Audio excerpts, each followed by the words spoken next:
ناظرین کرام، السلام علیکم ورحمۃ اللہ وبرکاتہ۔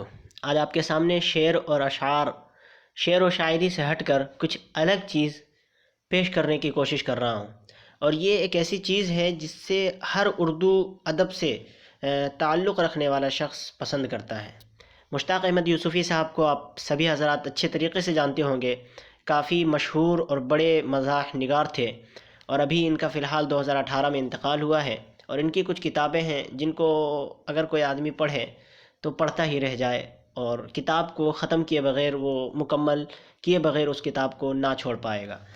چلیے ان کے اقوال کو کچھ دیکھتے ہیں، اور انہی کتابوں سے لیے گئے کچھ تصاویروں اور کچھ باتوں کو ہم پڑھتے ہیں۔ یہ کہتے ہیں کہ جس طرح بعض خوش اعتقاد لوگوں کو ابھی تک یہ خیال ہے کہ ہر بدصورت عورت نیک چلن ہوتی ہے، اسی طرح طبی چلن میں ہر کڑوی دوا کو مصفا خون تصور کیا جاتا ہے۔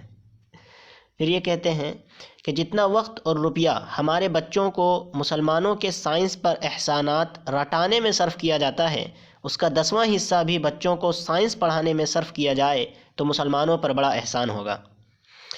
جس شخص کو پہلا پتھر پھینکتے وقت اپنا سر یاد نہیں رہتا، اسے دوسروں پر پتھر پھینکنے کا حق نہیں ہے۔ مجھے روشن خیال بیوی بہت پسند ہے، بشرطے کہ وہ کسی دوسرے کی ہو۔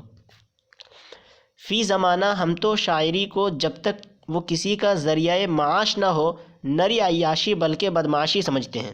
اور یہ قول جو ہے مشتاق احمد یوسفی نے اپنے کتاب میں کرکٹ مضمون کے تحت لکھا ہے، اور یہ قول ان کے کتاب میں مرزا عبدالودود بیگ کا ہے۔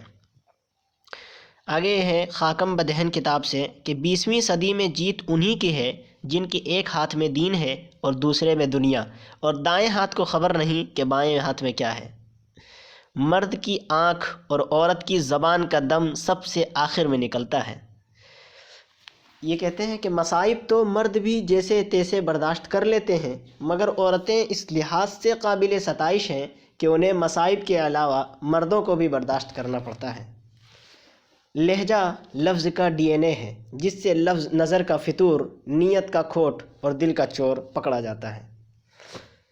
زندوں کی تعریف کرنا ہمارا دستور نہیں ہے۔ بیوی سے عشقیہ گفتگو کرنا ایسے ہی ہے جیسے انسان خارش وہاں کرے جہاں نہ ہو رہی ہو۔ انسان کو موت ہمیشہ قبل از وقت اور شادی بعد از وقت معلوم ہوتی ہے۔ مشاعرے کے بعد خان صاحب نے بڑی حیرت سے پوچھا، کیا یہاں ہر دفعہ یہی ہوتا ہے؟ جواب ملا، اور کیا، خدا کی قسم اس چاندنی پر اتنا جھوٹ بولا گیا ہے کہ اس پر نماز جائز نہیں۔ ایسے جھوٹے شاعروں کی میت کو تو حقے کے پانی سے غسل دینا چاہیے تاکہ قبر میں کم از کم 3 دن تو منکر نکیر نہ آئیں۔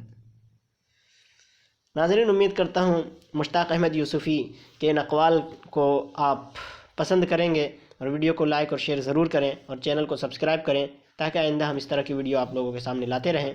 تب تک کے لیے شکریہ، جزاک اللہ، خدا حافظ۔